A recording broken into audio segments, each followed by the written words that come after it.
I'd like to call this markup to order.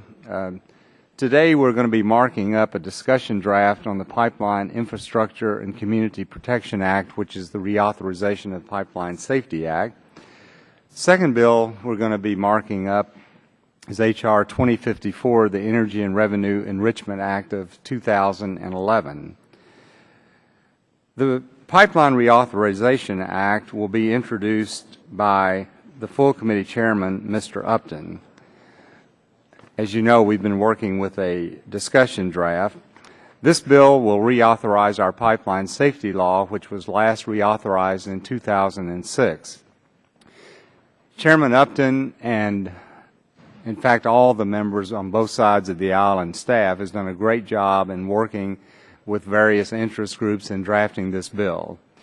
Because of some recent accidents, it's imperative that we move this bill quickly to ensure that our pipelines are safe. At the same time, we must make sure that this bill does not have a lot of unintended consequences. One area that I look forward to working with Chairman Upton as well as Ranking Member Waxman and Mr. Rush and others is to address the prohibitions on state exemptions from the one-call section. Basically, this section prohibits states from allowing for any exemptions from their one-call program, which seems logical, but I think there are narrow situations that states may need flexibility for an exemption. For example, farmers annually plow their ground, so there are questions about whether a farmer needs to call before they plow based on the language in this bill. Our discussion draft. Another example is routine maintenance of railroads and their ability to work on their ground to maintain their rights-of-way. Questions have been brought to my attention that maybe we should work on regarding the wording of this provision so that we do not have unintended consequences. And I hope Chairman Upton and Mr. Waxman and Mr. Rush and others will work with us to perfect the language at full committee. Despite these minor concerns, this bill is a good bill and one that I hope that we can continue to move through our committee. I urge all members to work with us as we attempt to advance this bill. The second bill relates to depleted uranium tails located in Paducah, Kentucky and Portsmouth, Ohio. At those two sites, there are 60,000 14-ton canisters of depleted uranium tails.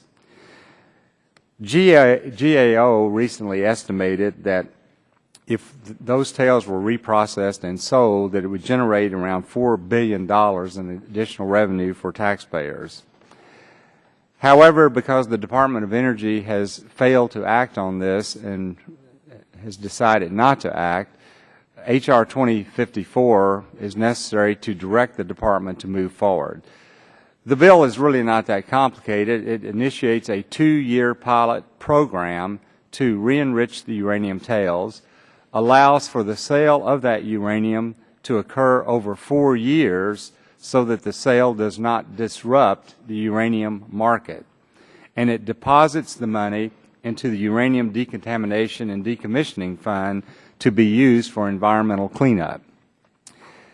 Now, there's been controversy about this bill because some people say, well, this is a sole source bill. No one has an opportunity to do it except the company located at Paducah. Well, this bill, after the initial 2-year pilot project, would go to a totally open competitive bidding process. The reason we don't do that initially is that there really is no other site in America that at this time is prepared to enrich these tails. So the reason we're trying to move the legislation, this is also directly related to jobs. There are 1,200 jobs at stake at the Paducah plant and in that surrounding area. That's not an insignificant number when you consider what our national unemployment rate is today.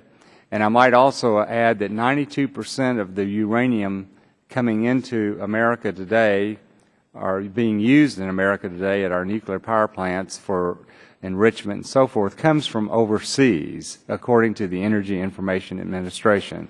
So there is concern about domestic uranium production But I believe that this bill is balanced, and I'm sure we'll have more discussion about it, but I look forward to also marking that bill up today. And at this time, I'd like to recognize the gentleman from California, Mr. Waxman, for his opening statement. Thank you, Mr. Chairman. During the last 12 months, a series of tragic failures has reinforced the need for stronger pipeline safety laws. Pipeline failures have occurred all around the country, from California and Montana to Michigan and Pennsylvania. We've seen natural gas pipeline explosions and ruptured oil pipelines spilling oil into rivers. We finished a legislative hearing on this topic last Thursday. Just in the last 6 days, there was a natural gas pipeline failure in Wyoming and an oil pipeline failure near Tampa, Florida. It's clearly time to update and strengthen our pipeline safety laws. After this month's hearing, there were productive bipartisan discussions on the legislation.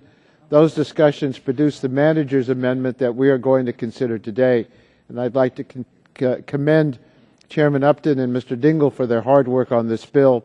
The manager's amendment is a good compromise and includes a number of important improvements to the initial discussion draft. I support this amendment, look forward to working with our colleagues to report this legislation out of the full committee. The other bill we're considering today is Chairman Whitfield's legislation to direct the Department of Energy to enter into a contract to enrich its depleted uranium tails so that the resulting enriched uranium can be sold on the market. During the legislative hearing on this bill, I raised a number of concerns about whether this legislation would be a good deal for taxpayers. Unfortunately, the manager's amendment suffers from the same basic problems as the original bill. This amendment gives a sole source contract to a company in the chairman's district. It also ignores other options for disposing of DOE's excess uranium that could provide more value to the taxpayer. For these reasons, I will be opposing this legislation. Thank you, Mr. Chairman, and yield back the balance of my time. Thank you. At this time, I recognize the full committee chairman, Mr. Upton. Well, thank you, Mr. Chairman. Today, this subcommittee takes up the very important issue of pipeline safety. The Pipeline Infrastructure and Community Protection Act of 2011 is the Energy and Commerce Committee's first step in the reauthorization of federal pipeline safety legislation, an effort that we are pursuing jointly with the Transportation and Infrastructure Committee. This is a subject with long and bipartisan history, and I am pleased to be working with my friend and colleague John Dingell to jointly sponsor the legislation that we're considering today. This was truly a collaborative process with both the majority and minority that has led to a bill with a number of key improvements over the initial discussion draft. My state, our state of Michigan, is crisscrossed with many pipelines, so pipeline safety is an important issue that hits very close to home. This was especially true last year when a pipeline ruptured and caused a significant spill into a waterway into my district. And as we developed the bill, we've carefully studied the Enbridge spill in Michigan as well as other recent pipeline incidents, including the one impacting the Yellowstone River. We're learning from those experiences and focused on meaningful reform that will actually help prevent safety failures. There's no doubt that improving pipeline safety is a challenge, but it also presents an opportunity. The Energy Information Administration projects significant increases in the nation's demand for energy in the decades ahead, including liquid fuels and natural gas. Those increasing volumes will have to get their end users somehow, and by many measures, pipelines have a better safety record than any other means of energy transport. I believe that pipelines can deliver growing energy supplies to families and businesses in the years ahead, and I believe that they can do it safely. But as recent spills have shown, the status quo is not good enough, and the goal of the Pipeline Infrastructure and Community Protection Act of 2011 is to ensure a much stronger safety record in the future. Among its many provisions, the bill requires the use of automatic or remote-controlled shutoff valves. It incorporates new standards for leak detection technologies, replaces outdated safety requirements and inspection regimes with updated ones. It sets a 1-hour time limit for operators to report incidents to the National Response Center. It beefs up the number of pipeline inspectors at the Department of Transportation and increases penalties for noncompliance. In sum, we believe that the bill demands improvements in both technology and personnel that can help prevent leaks from occurring in the first place and reduce the damage if they do so. This bill is a serious bipartisan effort to reform and update our pipeline safety laws. I appreciate the bipartisan collaboration that helped produce the bill that we're considering today, and I look forward to additional improvements as we move forward. Already, the bill includes several important measures not in the original discussion draft. For example, we have added provisions setting maximum allowable operating pressures. This provision directly addresses the problem that led to the fatal pipeline explosion last year in San Bruno, California. In given the vulnerability shown by the recent Yellowstone River spill, we've included new provisions for pipelines under waterways. And this is an issue that we'll continue to examine as details of the Yellowstone spill come to light. Thanks in part to strong and consistent guidelines, pipeline safety has improved over the last couple of decades, for sure. This bill is the first step in taking that progress to a new level as we face the challenge of meeting the nation's growing demands for energy. Pipeline safety is an issue near and dear to me, but I would be remiss if I didn't also recognize the subcommittee chair, Mr. Whitfield, for his great work on the second bill that we're considering today, H.R. 2054. I appreciate his effort to address members' concerns on the issue of uranium tails, and I hope that members of the subcommittee will support the legislation, and I yield back. Thank you, Mr. Upton. At this time, I'd like to recognize the gentleman from Illinois, Mr. Rush, for his opening statement. Well, thank you, Mr. Chairman, and I must commend you and the majority side for working with the minority side on the Pipeline Infrastructure and Community Protection Act to greatly improve this bill since we held our last hearing. The amendment in the nature of a substitute reflects many improvements to the draft and brings this version more into alliance with the Senate bill, which has also received bipartisan support. Mr. Chairman, I think that if we continue this, bipartisanship may become a habit of this subcommittee, and that would be a good thing, not a bad thing. Some of the highlights of the bill include Section 4, which will require PHMSA to issue regulations subjecting offshore hazardous liquid gathering lines and hazardous liquid gathering lines to the same standards as other hazardous liquid pipelines. Section 5 requires PHMSA to issue regulations requiring the use of remote control or automatic shutoff valves or equivalent technology for newly constructed transmission pipelines where economically, technically, and operationally are feasible. In fact, this bill goes a step further than the Senate bill by requiring PHMSA to conduct an analysis of a transmission line, transmission pipeline operators' ability to respond to leaks in high consequence areas, including a consideration of the costs, risks, and benefits of retrofitting existing transmission pipelines with automatic or remote control shutoff valves. One area where we may continue to work on, however, is Section 8, which does not require PHMSA to ensure the public availability of industry-developed or professional organizational safety standards.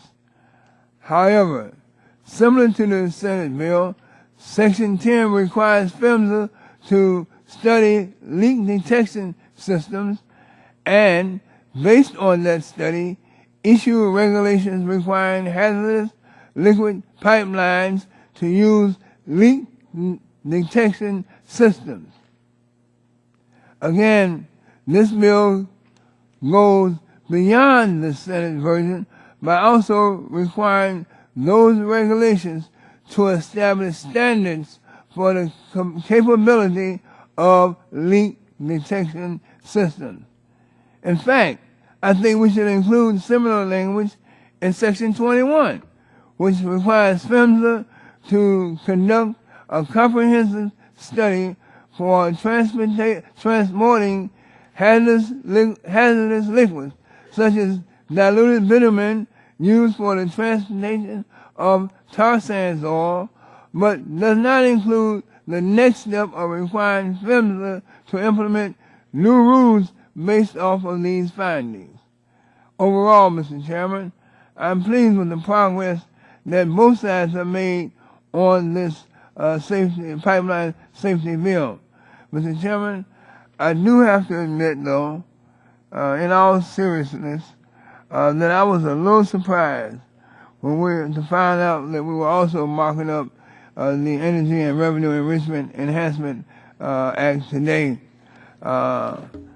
In our last conversation on the bill, we had agreed to send a letter to GAO to find out the best way to move forward on the uranium sales issue to ensure that taxpayers were getting a fair deal. It is my understanding that the GAO letter never went out, so that leaves me in a difficult position here today. While I would like to work with you to address this issue, I need to be sure that we're doing what is in the best interest of the American taxpayers, and many of those concerns that both Mr. Waxman and I have laid out have not been adequately addressed, so I don't know how I can support that bill here today. However, I must give credit where credit's due, and the majority has worked with our side in addressing many of our concerns in the pipeline safety bill, and I am prepared to support that bill here today. However, this bill can and should be a model for future cooperation, for future legislation that comes before the subcommittee. And with that, I yield back the balance of my time. Thank you, Mr. Rush. At this time, I recognize the gentleman, Mr. Terry, for purposes of an opening statement. Yeah, I just want to thank the gentleman for bringing this up. I think pipeline safety is a key concern, making sure that, as the chairman of the full committee said, learn from the incidences that have occurred, whether it's in Bruno or Yellowstone or his own district. One of the key areas that I want to focus on, Mr. Chairman, is response times. We should have a standard for response times. It should be one that's meetable, but it seems to me that the actual response times and the promised aren't matched very well. So just want to lay that out that we can continue to work on this, and appreciate you moving this bill. Yield back. Thank you, Mr. Terry. At this time, I recognize the gentleman from Michigan for the purpose of an opening statement, Mr. Dingle.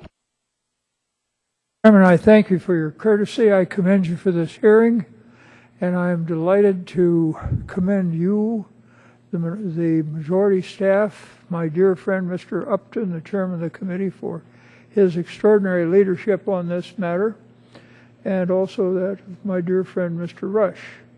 We have worked together on this matter in a bipartisan fashion that does credit to the committee. And I'm pleased to report that this committee is continuing to show the leadership that it has shown over the years to assure that we make our pipelines as safe as we can in the interests of the public. And it should be noted that not only is there long-term effects in terms of the environment and the public health from a pipeline failure, but indeed they can function very much like an atom bomb, and you will see a huge ball of fire when some of these things go off, with a lot of people being killed or injured and huge property losses. This is a good bill. It shows that this committee does know how to provide leadership, and I'm pleased to say that under the leadership of our friend Mr. Upton and others who have worked on this, and that includes the staffs on both sides of the aisle, we have done, I think, something very important in the public interest. I urge my colleagues to support the legislation and to help fend off any mischievous amendments so that we might come forward with a good bill and show this body how a good working legislative committee can function. Thank you, Mr. Chairman. Thank you, Mr. Dingle. Mr. Griffith, do you seek recognition? Mr. Shimkus?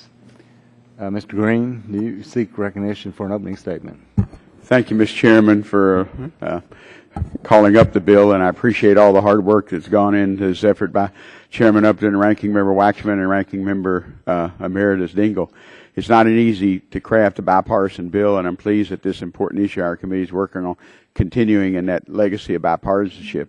Markup by this subcommittee is an important first step toward improving pipeline safety regulations. Pipeline safety is one that's particularly important to me. I represent parts of Houston and East Harris County, Texas, where virtually everyone lives on or in close proximity to a natural gas or oil pipeline or even a refined product pipeline. I also have thousands of constituents who rely on the industry for employment and their livelihood. I understand the need to pass a bill that addresses the priorities of ensuring safety along these pipelines and providing regulatory certainty for the operators in the years ahead.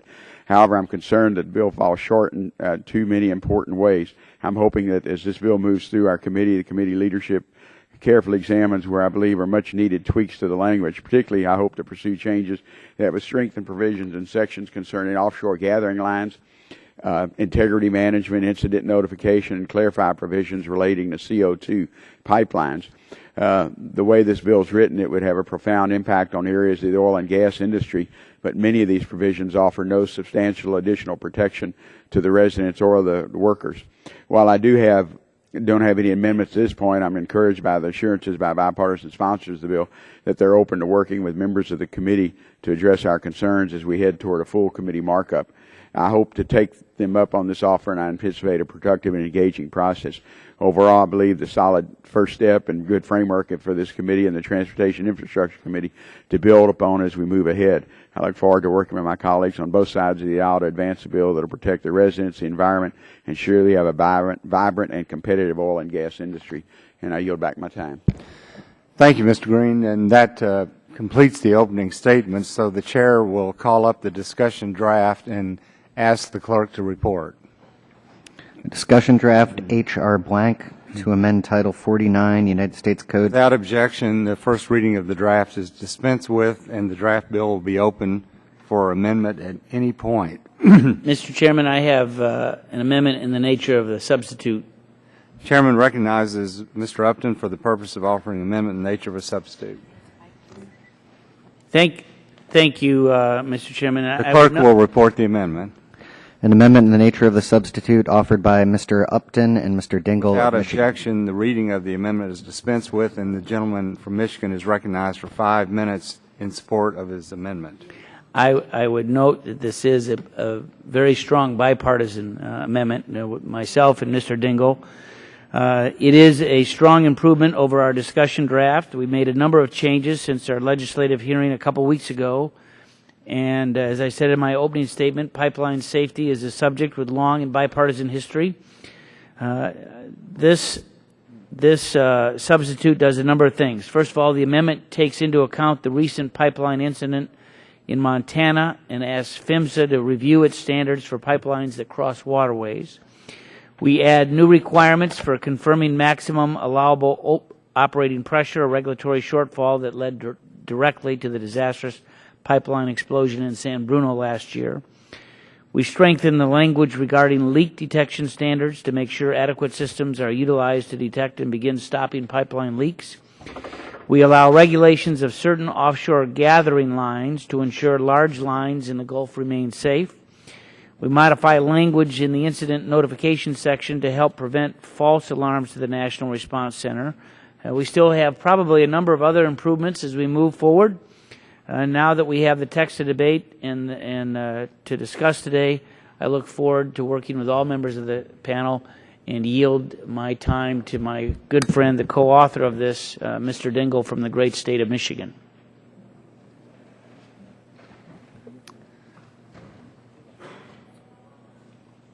Mr. Dingle, I yield to you to comment on our amendment. I thank you. All I can do is to repeat what I have said before about the fine leadership of our friend Mr. Upton on this matter and the high quality of the proposal before us. It meets the concerns that we all have with regard to pipeline safety.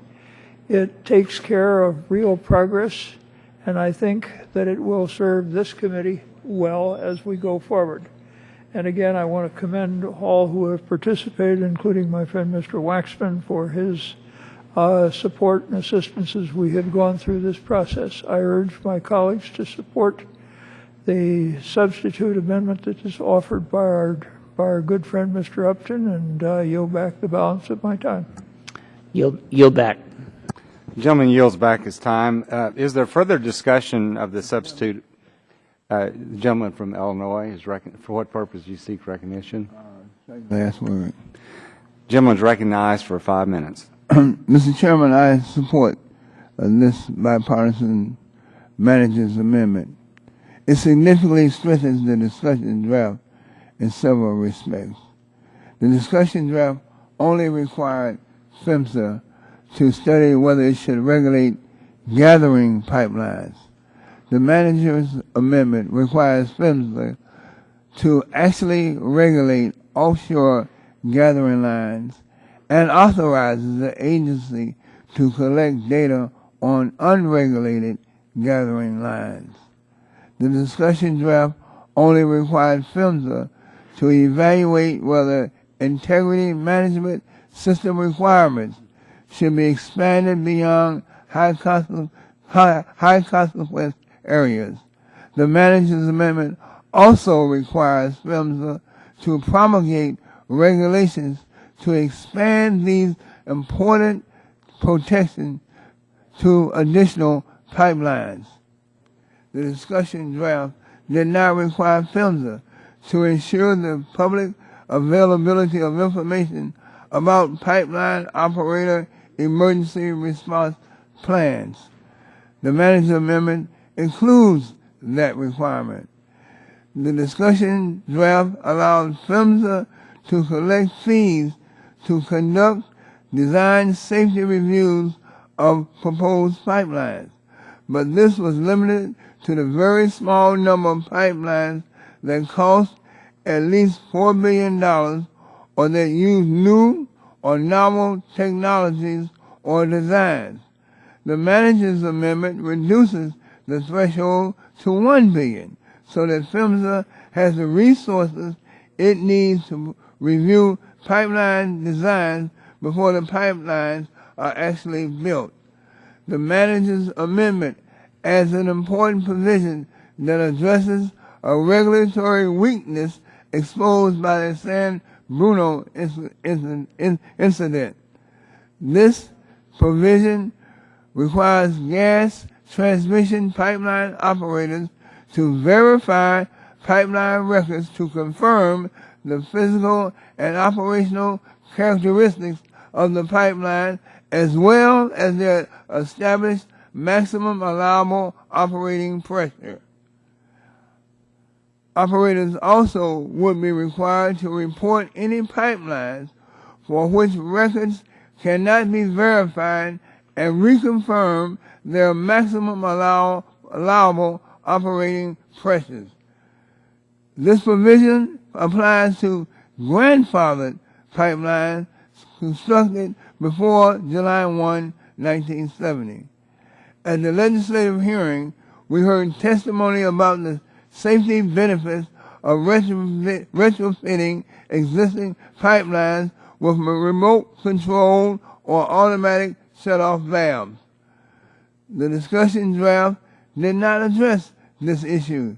The manager's amendment requires PHMSA to conduct an analysis of the cost, risk, and benefits of retrofitting existing transmission pipelines with automatic or remote control shut-off valves.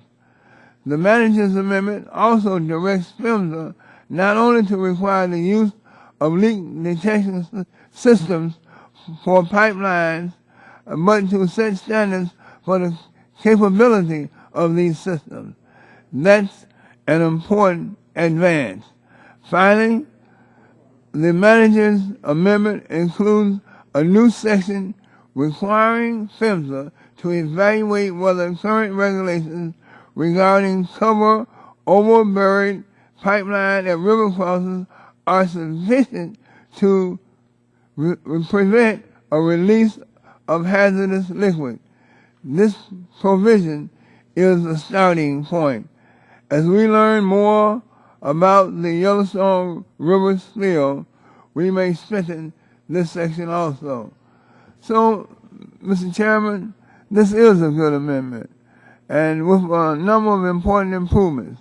And I know that several members have raised additional issues. As we move toward a full committee markup in September, I hope we can continue to work together in a cooperative way to address the concerns raised by our colleagues. I want to thank you, Mr. Chairman. I want to thank the ranking member of the full committee, Mr. Waxman. I want to thank the ranking member emeritus, Mr. Dingell. I want to thank the chairman of the full committee. I want to thank the and you, Mr. Chairman, the ranking member of the subcommittee, for all your work on this manager's amendment.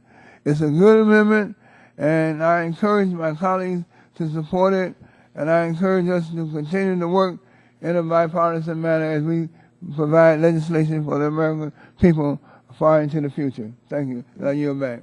Thank you, Mr. Rush. For what purpose does the gentleman from Colorado seek recognition? We strike the last word. The gentleman's recognized for 5 minutes. Thank you, Mr. Chairman, and apologize for being late to the committee. Just wanted to talk a little bit about the substitute amendment and where we're moving from here. Areas of Colorado are a spaghetti network of natural gas pipelines, and I think historically we've done a very good job of making sure that our pipelines are safe, and we can always do better. Colorado is home to the very promising Niobrara Shale Formation, which has the potential to create many jobs and to provide for increased natural gas usage across America. And I know there are other formations throughout the country that show tremendous promise as well. The Pipeline Safety Bill, the amendment in front of us, take into account the fact that in the future there will be vast exploration of these formations. It takes into account the construction and transmission issues that will come about as a result of increased exploration opportunities. It's important to Colorado and the natural gas industry in particular. But one area I wanted to highlight as we move forward on the bill today is the issue of gathering lines. Gathering system consists of pipelines that are smaller in diameter and operated at lower pressures than transmission lines and often located in very rural or semi-rural areas. These lines are lines that operate throughout my district in eastern Colorado, southeastern, northeastern Colorado, a gathering system that helps move natural gas and liquids from wellhead to the transmission lines or to the processing plants. As the substitute amendment moves forward, I hope to work with the committee to see that the review of gathering systems reflects a risk-based analysis. Section 29 in particular, which requires a study of onshore gathering lines, might be improved so that it quantifies if and how applying existing regulations to the gathering system could effectively improve public safety. This kind of risk-benefit analysis is needed to provide meaningful context to a study of hundreds of thousands of gathering lines in Colorado and beyond. Without further discussion or analysis, I'm afraid there might be some unintended consequences and look forward to working with you on this bipartisan effort and commend you on the work you've done in making this bill a bill that will improve the safety of pipelines across the country. Yield back. Thank you, Mr. Gardner. Does anyone else seek recognition to comment on the discussion amendment? For what purpose does the gentleman from California seek? Strike last word. Gentleman is recognized for 5 minutes. Yes, Mr. Chairman. Let me commend both sides at working at trying to do what the American people always say they want us to do and usually get nervous when they see us working together. Let me just say we've really addressed in this bill in so many ways what and how something should be built for a certain technology. I just ask that we build on this success and have both sides take a look at the fact that the one thing we don't do is talk about where we want our infrastructure to be sited. I don't care if it's gas, if it's oil, if it's water, if it's electrical power. The easements that we have in our urban areas are set aside and planned ahead of time.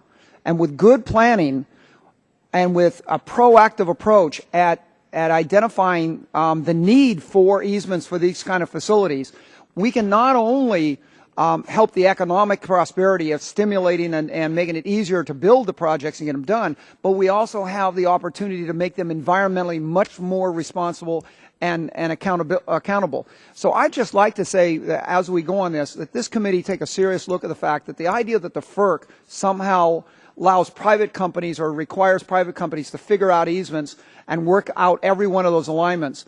I think that we see what we've done with the interstate freeway system. We've actually had not only the federal government will require states and local and council of governments to be engaged in finding the best easements for the best economic and the least economic impact, and ecological impact. And that proactive planning is good for the environment, good for the economy, and I think it's something that we need to grapple with. We do it for our freeways, Mr. Chairman. That is one part of our infrastructure. Oil, gas, water, and electricity is the other part. And it's sad when you see transmission systems having to be 2 or 3 times longer than what they ought to be with the economic and ecological impact, when good planning could streamline that and make it safer and cheaper and more compatible with the local communities. And I just hope that we raise to the challenge of building on this success, and I yield back. Thank you, Mr. Bilbray. Does anyone else seek recognition to discuss the amendment of the substitute? Are there any other bipartisan amendments? Does anyone have any amendments? If there are no more amendments, then the vote occurs on the...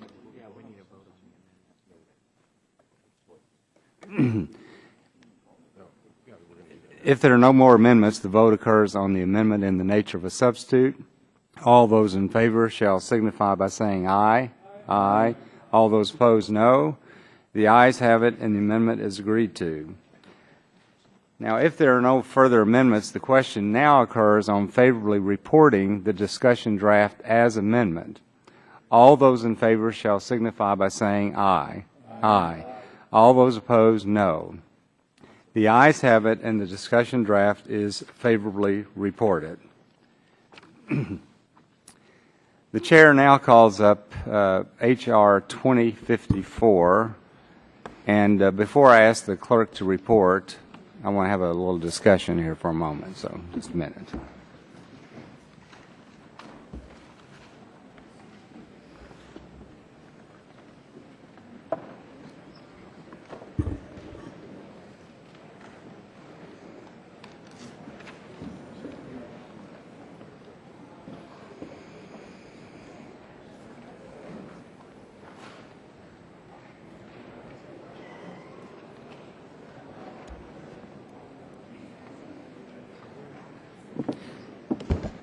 I ask the clerk to report H.R. 2054. H.R. 2054 to provide for the re-enrichment. All right, without objection, the first reading of the draft is dispensed with, and the draft bill will be open for amendment at any point, so ordered. The chair now recognizes himself for the purpose of offering an amendment in the nature of a substitute and asks the clerk to report the amendment. An amendment in the nature of a substitute to H.R. 2054 offered Without by Mr. objection, Whitfield. the reading of the amendment is dispensed with, and the chair recognizes himself for 5 minutes in support of the amendment. As I indicated in my opening statement, this bill, and we have amended it in a few ways, basically is a mechanism to help us re-enrich depleted uranium tails at Paducah and Portsmouth, Kentucky. We have 60,000 14-ton canisters. It's costing the federal government over $4 million a year to maintain these canisters, and it presents environmental problems. This legislation would establish a pilot project that would allow the depleted tails to be re-enriched for a period of 2 years and to be sold over a period of 4 years. And the purpose of extending it out to 4 years is to not disrupt the domestic uranium market. As I indicated, the uranium that is enriched in the U.S., 92% of it comes from outside the country. once we re-enrich this uranium in the pilot project, it will generate significant income for the federal government. This legislation directs that revenue that the federal government will attain by enriching these tails to the Decommissioning and Decontamination Fund, which is located at, handled at the Department of Energy for the purpose of cleanup and environmental issues at Portsmouth, at Paducah, and at Oak Ridge, Tennessee. So that basically is what this legislation is all about. We're advocating this because there are 1,200 jobs at stake if the plant closes at Paducah. So this legislation really is a win-win. It helps us get rid of the canisters that's costing the government $4 million a year. It provides additional revenue for the federal government. It provides additional revenue for the Decontamination and Decommissioning Fund to help environmental cleanup at 3 sites I located. And it also preserves 1,200 jobs at the Paducah plant. So, is there any discussion of this substitute amendment? The gentleman from California is recognized. Thank you, Mr. Chairman. I oppose the manager's amendment and the underlying bill because I don't believe forcing the Department of Energy to enter into a sole source contract with USEC to enrich its uranium tails will yield the best deal for the American taxpayer. The manager's amendment does not correct the main flaws of the underlying bill. The primary problem is that it mandates a lack of competition. The amendment requires the Department of Energy to enter into a sole source contract for uranium enrichment with a uranium enrichment plant owned by DOE, and there's only one enrichment plant owned by DOE. That's USEC in Paducah, Kentucky. This anti-competitive approach is not likely to yield the best deal for the American taxpayers. Mr. Chairman, I have a longer statement, and I'd like to put that in the record, but I did want to express my view on this subject. Without objection, this statement is entered into the record. Is there any further discussion on the amendment in the nature of a substitute? If there are no other discussion and if there are no other amendments, all those in favor of adopting the amendment in the nature of substitute shall signify by saying aye. Aye. All those opposed, no. No. In the opinion of the chair, the ayes have it. If there are no further amendments, the question now occurs on favorably reporting the discussion draft as, the bill as amended with the nature of substitute. All those in favor shall signify by saying aye. Aye.